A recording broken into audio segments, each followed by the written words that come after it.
এটা হচ্ছে নতুন প্রজন্মের বিধান ১১০ ধান। এটা হচ্ছে খাটো জিরা। খাটো জিরা এটা কি? যেটা বাজারজাতকারী নাম হয়তো মিনিকেট। ভাই প্রায় সারা বাংলাদেশের সকল অঞ্চলে আমার ধান চলে যেতেছে। সবুজ শ্যামলের বাংলাদেশ, আমাদের এই সোনার বাংলাদেশ ভাই। কেন বলছে জানেন? এই যে সুন্দর ফসল দেখেন, সোনার চেয়েও খাঁটি ভাই। আমাদের দেশে যা রোপণ করবেন তাই আপনার মাশাআল্লাহ আলহামদুলিল্লাহ ধানটা দেখে আপনি খুব খুশি হচ্ছেন।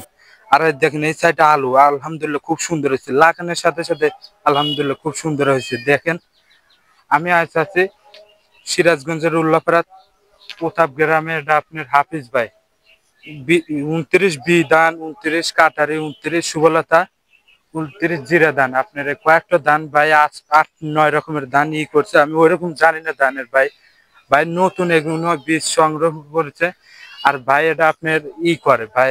আপনারা যদি ভাই ধানের বীজ নিতে চান ভাইয়ের সাথে যোগাযোগ করতে পারেন।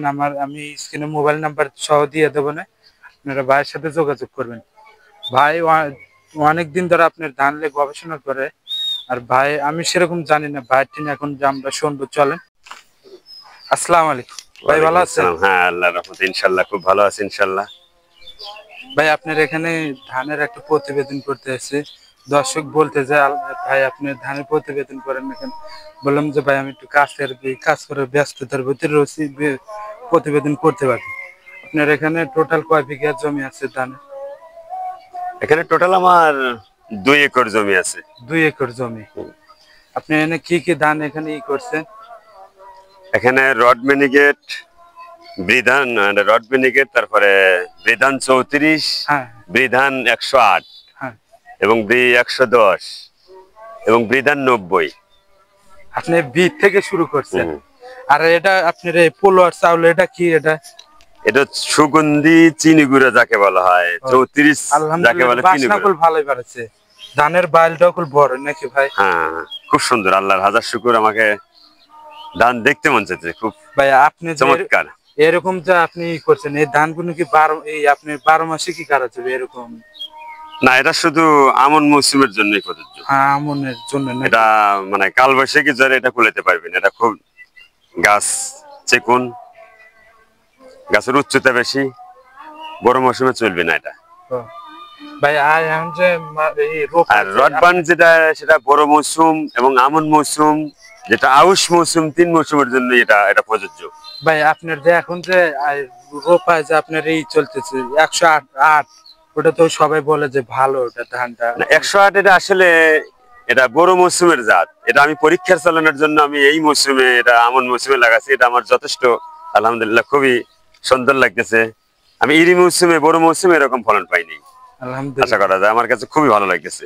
ধানটা একটু বেশি পেকে গেছে। এখন আপনার একটা গল্প বলবেন শুরু থেকে। ভাই আপনি এটা শুরু থেকে একা কিভাবে আসছেন?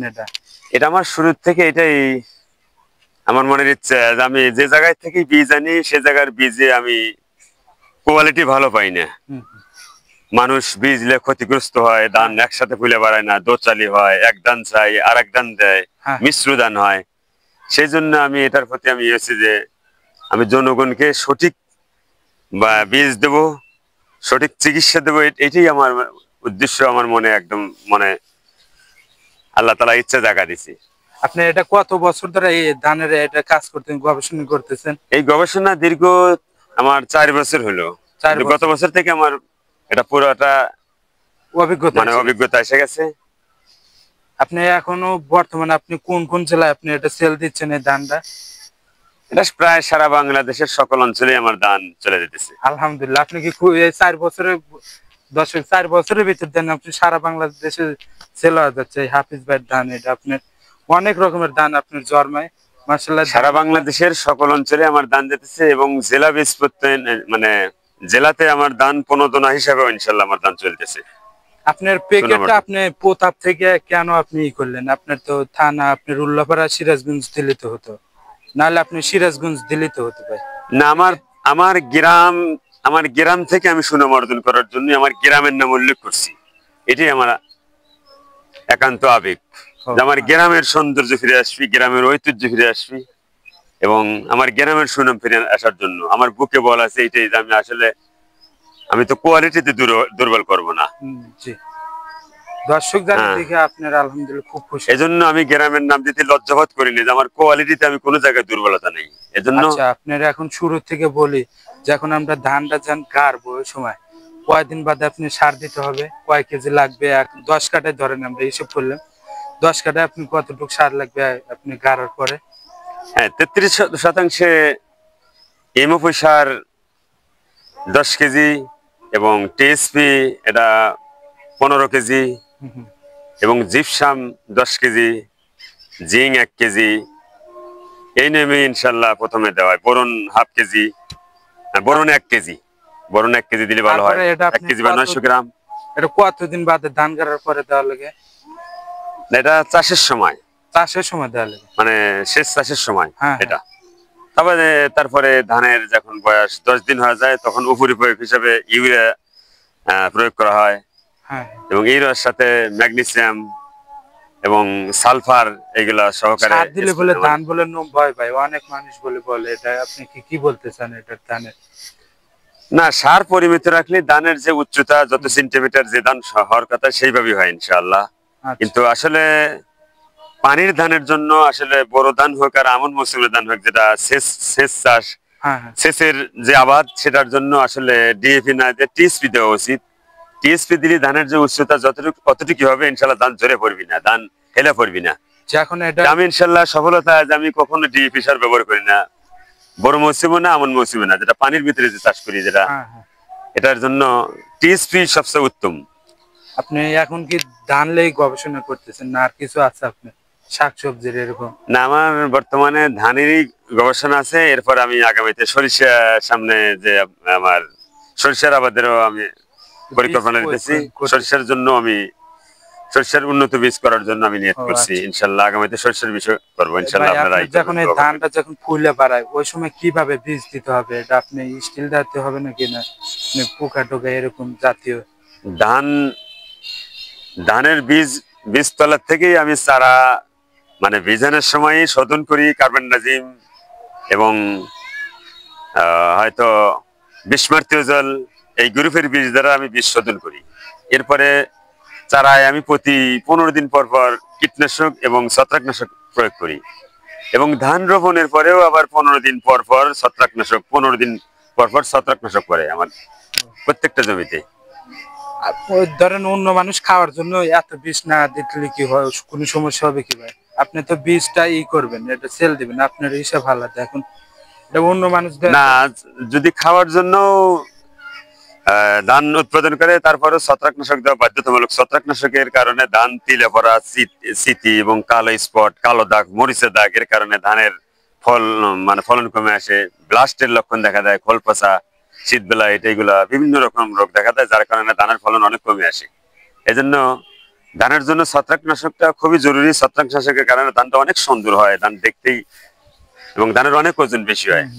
15 দিন অন্তর অন্তর ছত্রাকনাশক যদি প্রয়োগ করা যায়, সে ধানের ফলন বিঘা প্রতি এমনি 7 থেকে 8 মণ ধান বেশি হয়। এভাবে আমি পরিচর্যা করার কারণে বিঘা প্রতি 33শতাংশে 1 মণ ধান জন্মে। আর যদি ছত্রাকনাশক প্রয়োগ না করা হয়, তাহলে শতাংশে 1 মণ ধান হবে না ভাই। আপনি 33%, 33শতাংশে 20 মণ ধান হবে যদি ছত্রাকনাশক যদি নিয়মিত না দেওয়া যায়, স্বাভাবিকভাবে দেওয়া যায়, 20 মণ হবে। কম হলো 20 মণ। 20 মণ। আর আপনার এইভাবে চলতে, এবং পরিপূর্ণ ছত্রাকনাশক 15 দিন পর পর যদি ধানের A to Z সবকিছু আমরা যদি কভার দিই, তাহলে ইনশাআল্লাহ 33শতাংশে 33 মণ ধান হয় সম্ভব। আলহামদুলিল্লাহ। তাহলে আপনার এরকম একটা দর্শক যদি আপনার বীজ লাগে, আলহামদুলিল্লাহ বিশ্বাস হয়তো নিবেন। হ্যাঁ, আমি চাইতেছি যে হাইব্রিড হচ্ছে মানে বাহির রাষ্ট্রের জাত, যেটা ভাত খাওয়া যায় না। আর আমি চাইতেছি যে আমাদের দেশীয় জাত আমি উৎপাদন করবো, আমার দেশের গৌরব অর্জন করবো, আমার দেশের সুনাম অর্জন করবো। দেশীয় জাত চাষ করে মানুষ, দেশের জাত চাষ করতে মানুষ হিমশিম খাওয়া যায়। অধিক তাপমাত্রার কারণে ব্লাস্টের লক্ষণ দেখা দেয়, মানুষ ব্লাস্টের চিকিৎসা দিতে পারে না। ভাই, আপনি কি চেগুন ধানের কি আগ্রহী আছে? আপনার ওটা যে বাসমতি, যে নম্বা বলে, হ্যাঁ, আমি ইনশাআল্লাহ আগামীতে বাসমতির বীজও আমি বিরাট বীজ সংগ্রহ করতেছি, বাসমতির চাষও করবো। সুগন্ধি, যেহেতু আমি চিনি গুঁড়ো এবং 90 এটা সুগন্ধি, এটা আমি করতেছি, তাহলে আমি ইনশাআল্লাহ আগামীতে বাসমতি জাত, এটা আমি ইনশাআল্লাহ করবো। গত বছর ছিল 104 ছিল, এটা বাসমতি। ভাই ওটা কি আপনি পরামর্শ দিতে পারবেন? বাসমতি আপনার 33% কয় মন হতে পারে? আপনি কম বাসমতি যদি খুবই ভালো পরিচর্যা করা যায় এবং আগাম ভাবে লাগান যায়, তাহলে বাসমতি প্রতি 33%, 23 থেকে 24 মন হওয়া সম্ভব। 23 থেকে 24 পরিপূর্ণ শুকায়া 23 থেকে 24 মন হওয়া সম্ভব। আলহামদুলিল্লাহ। ভাই আমি এখন একটু কথা বলবো। আপনার যখন এটা ধানটা নিজেরই হয়ে যাবে, যখন ওই সময় আপনি কি বীজ দিতে হলে ভালো হবে? এটা ধান কাস্তর অবস্থায় ছত্রাক, হ্যাঁ হ্যাঁ সেই ছত্রাকের ভিতরে অবশ্যই কার্বনডাজিম এবং বিস্মার্থীয় জল গ্রুপের ছত্রাকনাশক হতে হবে, যেটার কারণে বিএলবি এবং মানে বিপিএস এবং ব্লাস্ট এগুলো প্রতিরোধী, মানে ছত্রাকের সাথে অবশ্যই কার্বনডাজিম এবং বিস্মার্থীয় জল এবং টাইসাইক্লোজল, হুম, এটা কাস্তর অবস্থায়, এবং থোর অবস্থায় একই নিয়ম, হ্যাঁ। মানে টাইসাইক্লোজল, বিস্মার্থীয় জল, এরপরে কার্বনডাজিম। স্টিল মিস্টিল দিতে হবে না, না? এটাই স্টিল, টাইসাইক্লোজলই সর্বোচ্চ সর্বোচ্চ শক্তিশালী। আপনার কাছে এটা ভালো নাকি? হ্যাঁ, এটাই স্টিল, এটা অধিক শক্তিশালী মানে ছত্রাকনাশক যাকে বলা হয়। আপনার কথা কিন্তু খুব আলহামদুলিল্লাহ ভালো। এরপরে মাশাআল্লাহ আমাদের বাজারজাত করে যেমন এমিস্টার টপ আছে, নাটিবো সবার ঊর্ধ্বে নাটিবো, হ্যাঁ। এগুলো ব্যবহার করা যায়। তারপরে অন্যান্য কোম্পানির যেমন টাইফ্লক্সিস্টিবিন টিবুকোনাজাল, এগুলোর মাধ্যমে দেওয়া ধানের ভালো সমাধান পাওয়া যাচ্ছে ইনশাআল্লাহ। মানে টাইফ্লক্সিস্টিবিন টিবুকোনাজাল ধানের শেষ স্প্রে, যেটা শীষ বের হওয়ার পরে যে মাথা বর করে, এই অবস্থায় টাইফ্লক্সিস্টিবিন টিবুকোনাজাল গ্রুপ, এই গ্রুপের ওষুধ ব্যবহার করা জরুরি। হুম, এবং ধানের শীষ খাড়া থাকা অবস্থায়, ফুল অবস্থায় কোনো স্প্রে চলবে না, ওই সময় পরাগুণ হয়, এই পরাগুণ অবস্থায় কোনো স্প্রে চলবে না। এটা আসলে যারা ইউটিউবে যারা থাকে এদের এটা আসলে সতর্ক করে দেওয়া দরকার, যে ফুল অবস্থায়, প্রত্যেকটা ফসলের ফুল অবস্থায় হুম।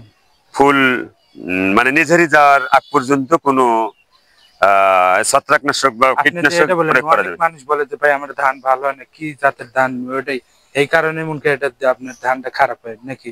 হ্যাঁ, এটার জন্য আসলে গ্রহণযোগ্য বীজ, আগে বীজ, ভালো মানের বীজ, এবং চাষি পর্যায়ের জন্য ভিত্তি বীজ সংগ্রহ করা দরকার। চাষি পর্যায়ের জন্য ভিত্তি বীজ এবং ভালো কোম্পানির থেকে ভিত্তি বীজ সংগ্রহ করা দরকার, হ্যাঁ গ্রহণযোগ্য বীজ। এই জন্য বীজই আসল, ক্ষেতের জন্য বীজই আসল। বীজ, তারপরে কিষানি, এরপরে জমি, হুম, হুম। এরপরে আল্লাহ তাআলার উপর ভরসা করা। হ্যাঁ আল্লাহ। কিন্তু আগে আমাদের মূল হচ্ছে, প্রথম হচ্ছে আগে বীজ ভালো করা, হুম, হুম, উন্নত মানের বীজ, নির্ভরযোগ্য বীজ, এটাই লাগে। হুম, এরপরে আমাদের জমি ঠিক করা, হুম, উন্নত মানের জমি, তাহলে দুটোই প্রয়োজন। এরপরে উন্নত চিকিৎসা, হুম। উন্নত চিকিৎসা, তারপরে আল্লাহর উপর ভরসা। ভাই এটা আপনার কি জাতের? এটা হচ্ছে খাটো জিরিয়া, খাটো যেটা, এটা কি? যেটা বাজারজাতকারী নাম হয়তো মিনিকেট। ভাই আপনার যে ধান আলহামদুলিল্লাহ পাতলা আছে, তাও দেন খুব ভারী আছে আলহামদুলিল্লাহ, তো পরিমাণে ভালো। না, শুকোয় পাতলা হয়েছে, হ্যাঁ এটাই বলতে চাই। এবং অধিক পাকার কারণে দেখা যাচ্ছে ধান মানে ওজনে হালকা হয়ে গেছে। না, হ্যাঁ, ওজনে হ্যাঁ, হালকা না, তাও এটা শুকনো ধান, আলহামদুলিল্লাহ পরিপূর্ণ খুব ভার শুকনো আছে ধান। ভাই, আলহামদুলিল্লাহ। এটা খাটো জিরা। খাটো যেটা, এটার কিরকম আপনি বীজ ই করতেন? এটা আমি গ্রেডিং করতেছি, আগামীতে ইনশাল্লাহ বীজ এটা চাহিদা দিচ্ছে, এটা আমি আগামীতে উন্নত করে করে আমি এটা সামান্য করছি, যেন আমি আবার আগামীতে বেশি করতে পারি। এটা প্রসেসিং করার জন্য আমি এটা গ্রেডিং করার জন্য আমি এটা অল্প করছি। জি জি। এখান থেকে আমি আরো সর্ববৃহৎ পর্যায়ে আমি আরো উন্নত করার জন্য আরো বেশি চাষ করবো, সেটাই আমার নিয়ত আছে। হ্যাঁ, হ্যাঁ এটা 3 মৌসুমি, আউশ, আমন এবং বোরো। হ্যাঁ হ্যাঁ। হ্যাঁ, বোরো, আমন, আউশ 3 মৌসুমের জন্য এটা এটা ব্যাপক সারা। মৌসুমী হবে না? হ্যাঁ, এবং ধানের দামও বেশি, প্রতি মনে 29 এসে কমপক্ষে 350 টাকা মন কারা বেশি। এগুলো কি এদিকটা আপনার কৃষকরা কি খেতে পারবে ভাই? হ্যাঁ, ভাত সুস্বাদু, ঝরঝরা এবং সুস্বাদু, এবং চাল চিকন সরু লম্বা। মুম্বাই শুধু ধানও তো দেখতেন মুম্বাই, মাশাআল্লাহ। এটার আপনি বীজ জাত করেন, এটা ভালো। হ্যাঁ, এটা আচ্ছা। বিঘা প্রতি তাও সম্ভব 33%, 27 থেকে 28 মণ পর্যন্ত সম্ভব, এত সেকন্ড ধান। এত সেকেন্ড ধান আপনি 27 থেকে 28 মণ পর্যন্ত সম্ভব। যদি আপনার মাঝরাটা এটা যদি পরিপূর্ণ পরিচর্যা করা যায়, বিঘাতে 30 মণই সম্ভব, 30 মণ সম্ভব। 30 মণই সম্ভব।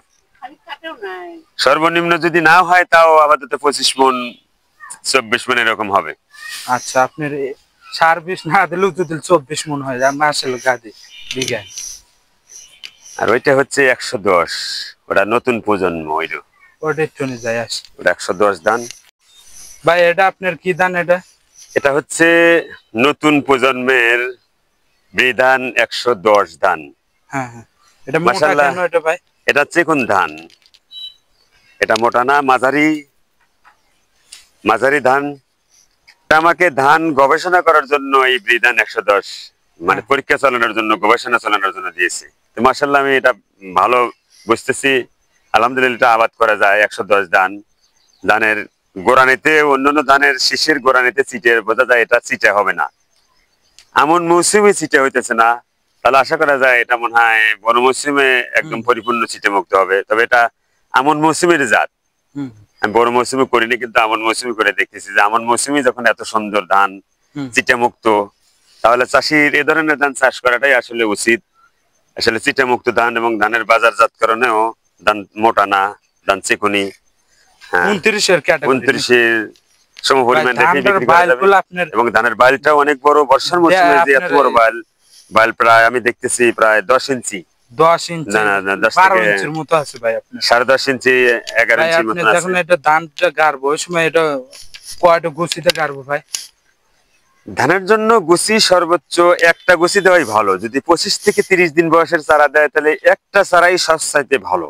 একটা চারার থেকে মোটা কুশি হয় এবং শীষও বড় হয়, এটাই ভালো। আর বেশি কুশি দিয়ে বেশি চারা রোপণ করলে পরে কুশি চেকুন চেকুন হয় এবং ছড়া ছোট ছোট হয়। ছড়া ছোট ছোট হয়। হুম। আর আমি যদি ধরেন 2টা দেয় 3টা দেয় ওটা কিরকম ছোপ হবে ধানের একটা গাছটা কিরকম ছোপ হবে? ওই 2টা করে দিলে পরেও বা 5টা দিলেও যত সব হবে, একটা দিলেও ওই একই সব হবে চারার বয়স যদি কম হয়। এই জন্য চারা বেশি দেওয়াটা এটা ক্ষতিকর। ক্ষতি ওটা গাছটা হ্যাঁ, উঠফের দেয় না। এজন্য চারা কম দেওয়াটাই ভালো। অল্প দিনের ভিতরে মানে ধানের যেটা সোপ যে নির্দিষ্ট টাইমে হওয়ার কথা, এটা অল্প চারা দিলে পরেও যেভাবে সোপ হয় বেশি চারা হলেও একই হয়, বরং বেশিতে আরো ক্ষতি, আর পচে যায় ভিতরে গুলো। মূল চারা তো আর ধান হয় না, ফলন বৃদ্ধি হওয়ার জন্য যেটা কুশি হয় সেই কুশির থেকে ধানের ফলন বেশি হয়। ভাই আপনার আশা করা যায়। যখন ধরেন একটানা ধরেন 5 দিন খরা গেল আপনি এর ভিতরে কি পানি দিতে পারবেন? এটা এটা খরা সহনশীল, খরা সহন খরা সহনশীল জাত আমি দেখতেছি। যেমন 29 ধান পানি যদি না থাকে ধান চলমরা, চিতি পড়া, কালো দাগ, স্পট মরা হয়, মরা লাগে ধানটা। কিন্তু এই ধানটা অধিক খরাও সহনশীল আলহামদুলিল্লাহ ধানটার চেহারা আলহামদুলিল্লাহ এবং চেহারা অনেক সুন্দর। আমি অযত্ন অবস্থায় কোনো যত্নই নাই, তারপর আলহামদুলিল্লাহ খুব সুন্দর আমার লাগতেছে। খালি আলহামদুলিল্লাহ মানে যেটা হাইব্রিড হীরা ধানের মতন একদম মানে ধানটা মানে উলবিহীন ধান, মানে এটা অনেক ওজনদায়ক ধান। আর এটা আমার 90 বিধান 90, এটা পানিতে তলা গিয়েছিল, এই জন্যই আমার একটু, তারপরে মাশাআল্লাহ আমার খুব সুন্দর হয়ে গেছে ভাই। ওই যে ওইরকম মাঝখান গাড়ার পর সম্পূর্ণ জমির উপরে পানি উঠছিল, জমি ধান দেখা যায় নাই, তারপরেও আলহামদুলিল্লাহ চেষ্টা কোনো সময় মানুষ। হ্যাঁ, আমি পরিচর্যা করছি। অন্য চাষি হইলে ধান ছেড়ে দেওয়া লাগতো, কিন্তু আমি আসলে পরিচর্যার কারণে, আসলে ধান পানিতে তলা থাকার কারণে ধানটা নাবি হয়ে গেছে। তাও আলহামদুলিল্লাহ আমার খেত ছেড়ে দেওয়া লাগে নাই, খেত ভেঙে দেওয়া লাগে নাই। আমি আল্লাহর শুকর আদায় করি এই ব্যাপারে। ভাই ওটা আপনি ওখান থেকে মাঝখানটা কাটে ওটা বীজ করবেন নাকি ওটা কি করেন? ইনশাআল্লাহ আমি বীজই করবে এখান থেকে টোটালি বীজ হবে। আগুর যে আগাম যেগুলো পেকে গেছে সেগুলো সংগ্রহ করে তারপরে আবার যেগুলো না পরবর্তীতে যেটা নাবি হয়ে গেছে সেগুলো বীজই হবে ইনশাআল্লাহ। এখন যেহেতু শিলা বৃষ্টিও নাই, অধিক বৃষ্টিও নাই, ইনশাআল্লাহ এটা বীজ করা সম্ভব। আপনার ট্রেনে টোটাল কয় রকমের ধান এখন বর্তমান বাজারে পাওয়া যাবে আপনি যদি বলতেন, দর্শক যদি এখান থেকে কিনতো? আমার থেকে বাজারে তো বহু বাংলাদেশ ধান গবেষণায় বহু ধান আছে, কিন্তু আমি কৃষকদের পক্ষ হয়ে ইউটিউবে বহু প্রচার করে, মিথ্যা অপপ্রচার করে, এতে মানুষ প্রতারিত হয়। কিন্তু আমি হাতে নাতে প্রমাণ করে যে ধানটাই সবচেয়ে চাষির জন্য উপযোগী, ফলনদায়ক এবং বাজারজাতকরণের সবচেয়ে দামি, সেই ধানগুলোই আমি হাতে লওয়ার চেষ্টা করছি। তার মধ্যে হচ্ছে অন্যতম হচ্ছে 108, এটা চেকনের মধ্যে এবং সুগন্ধির মধ্যে এবং দামি ধানের ভিতরে, এটা 90, এটা ফলনদায়ক মাশাআল্লাহ ভালো। 108 কিরকম দাম হতে পারে বাজারে? 108 বাজারে ইনশাআল্লাহ কাটারির সমপরিমাণ দাম হতে পারে, কাটারির সমপরিমাণ। কাটারি এখন কত দাম হচ্ছে ভাই? এখন কাটারি বর্তমানে যদি 1700 টাকা হয়, 108 ওই লোকাল বাজার ওই 1700 টাকাই হবে। 1700 হবে 108 কাটারির অনুরূপ ধান। আচ্ছা, আপনি খুব ভালো। আর বি 90 ধানটা এটা 34-এর অনুরূপ। এটা 34-এর ঘাটতি বি 90 দ্বারা পূরণ করা হয়। 34 একটু সুগন্ধি কম, সুগন্ধি আছে কিন্তু সুগন্ধি কম। আর 90-এর সুগন্ধি একটু কম, 34-এর সুগন্ধি বেশি। কিন্তু 34-এর ফলন কম হওয়ার কারণে মানুষ 34 একটু কম কাটতেছে, কিন্তু 90 আশা করা যায় ভালো বীজ, মাশাআল্লাহ, আপনি ভালো যদি চিকিৎসা লেটেস্ট হলে সেল দেন 90 আপনি বিঘা অনেক প্রতি দূর চলে যাবেন। 33% ইনশাল্লাহ 90 25 20 থেকে 25 মন অনায়াসে ইনশাল্লাহ হবে। আচ্ছা, আমরা একটু সর্বনিম্ন 20 থেকে 25 মন। আপনার কাছে টোটাল এখন কয় রকমের জাতের এই ধান আছে? মানে মাশাআল্লাহ আমার কাছ থেকে যদি 29 বিধান, মানে বড় মৌসুমের বিধান 29, বিধান 89, বিধান কাটারি, যেটা সরকার অনুমোদিত না, এটা কাটারি। এরপরে বিধান সুবুল্লতা, এরপরে বিধান 108, এরপরে আগামীতে বড় মৌসুমের জন্য আমার আমন মৌসুমের জন্য 110, বিধান 90, বিধান 34 এবং বিনা 17, এরপরে বিধান 49। এই ধানগুলা আমার কাছে পাওয়া যাবে। টোটাল আপনার কাছে 9টা ধানের ই আছে নাকি বীজ আছে? হ্যাঁ, বিধান 34 আছে ইনশাল্লাহ, বিনা মানে কি বিধান 87, বিধান 75, এগুলো আমি ইনশাল্লাহ ইনশাআল্লাহ আপনি পাওয়া যাবে। আপনি আমার মেন থেকে ভাই আপনি ই করেন, মেইন গুলো একটু ই করবেন। এবং বাসমতিটা ইনশাল্লাহ আমি আগামীতে নিয়ত করছি ইনশাল্লাহ। বাসমতিটাও আগামীতে শৌখিন মানুষের জন্য আগামীতে বাসমতিটা আসলে প্রয়োজন। আমাকে কৃষকও জানে এটা মানে বাসমতির ফলন মানুষ আসলে উৎপাদন করার হয়তো মানুষের অভিজ্ঞতা কম থাকার কারণে বাসমতির ফলন পায় না। কিন্তু চাষ নির্দেশিকা যদি মাইনে চলে, বাসমতি যদি মানে বর্ষার মৌসুমে যদি আগাম করে, হয়তো বাংলার শ্রাবণ মাসের শেষ সপ্তাহে এবং বাংলার বড় মৌসুমে যদি বাংলার পৌষের প্রথম সপ্তাহে যদি বাসমতি রোপণ করা যায়, আসলে বাসমতি সেই পৌষের প্রথম সপ্তাহে যদি রোপণ করা যায়, আশা করা যায় যে বাসমতি বিধান 50, যেটা বাংলামতি, সেটা 25 মন হওয়া সম্ভব। মাশাআল্লাহ, যেটা এত দামি ধান।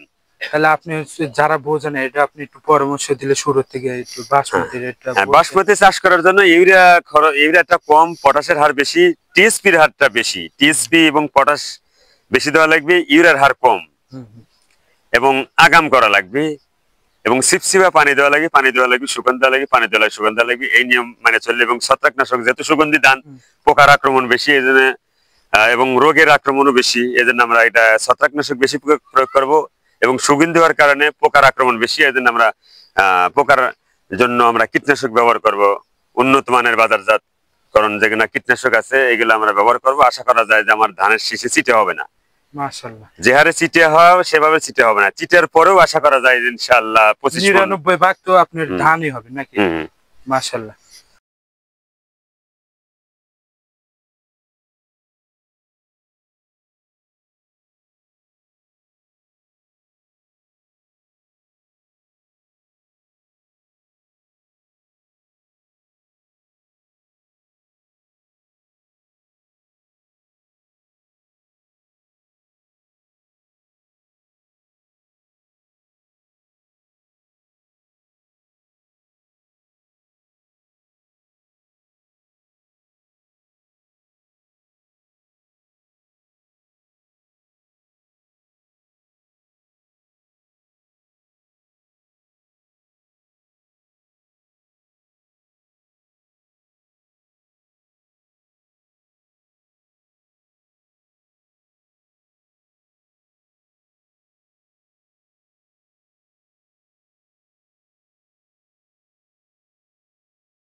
হয় তার থেকেও 25 মণ ধান হওয়া সম্ভব যদি আগাম গাড়া যায় বাসমতি, যেটা আমাদের বাংলামতি। হ্যাঁ হ্যাঁ, পাকিস্তানি লাং বাসমতি অরিজিনাল পাওয়া যায় না, কিন্তু তার থেকে আমাদের দেশের সম্পদ, যেহেতু বাংলামতি বিধান 50, এটা আমাদের দেশের উপকার হোক। বাংলার আমরা পাকিস্তানের পণ্য আমরা আনবো না, আমরা আমাদের দেশকে উন্নত করার জন্য আমরা বাংলামতি, যেটা নাম হয়তো বিধান 50, এই ধান আমরা ছাড়বো।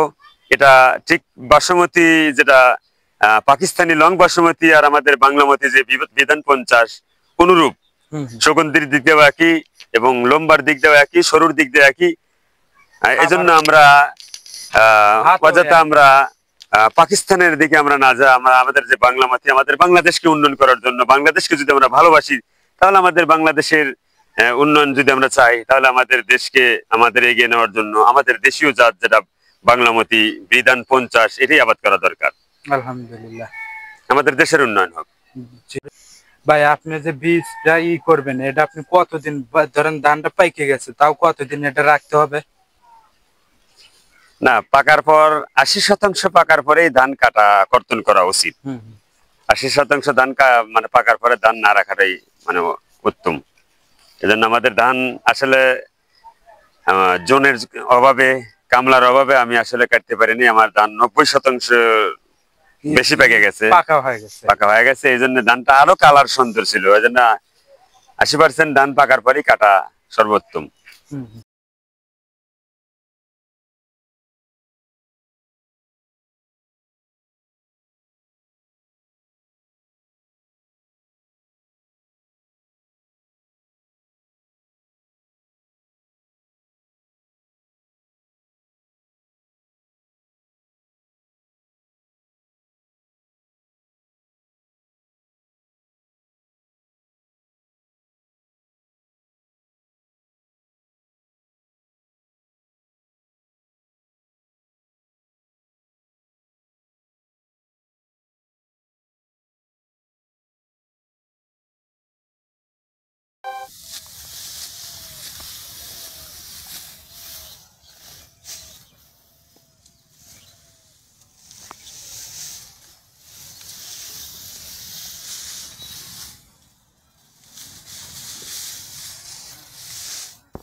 ভাই আপনার ওই প্যাকেটটা আপনি কি এটা ঢুকালেন নি ধানটা?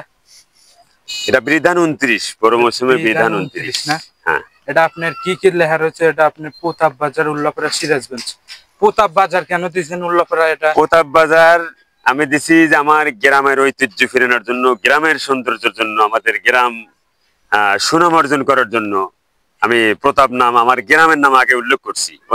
অন্যান্য প্যাকেটে গ্রামের নাম উল্লেখ করে না, কিন্তু আমার আসলে বুকে বল আছে। আমি প্রত্যেকটা চাষ নির্দেশিকা এবং উন্নত মানের চাষ করি এবং উন্নত বীজ আনি সংগ্রহ করে। এখান থেকে বীজ যদি কেউ নেয়, কেউ যদি এখান থেকে বীজ সংগ্রহ করে, সে প্রতারিত হবে না। এবং সেই জন্যই আমার বুকে বল আছে বলেই আমি সরাসরি আমার গ্রামের নাম আমি আগে উল্লেখ করছি।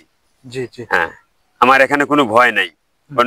অন্যান্য প্যাকেটে কোনো পরিচয় নাই। মাশাআল্লাহ খুব ভালো হয়েছে। 29 যে একটা এই বীজ, এটার হবে আসলে, এটা মানুষ দেখে একটা খুব খুশি হবে।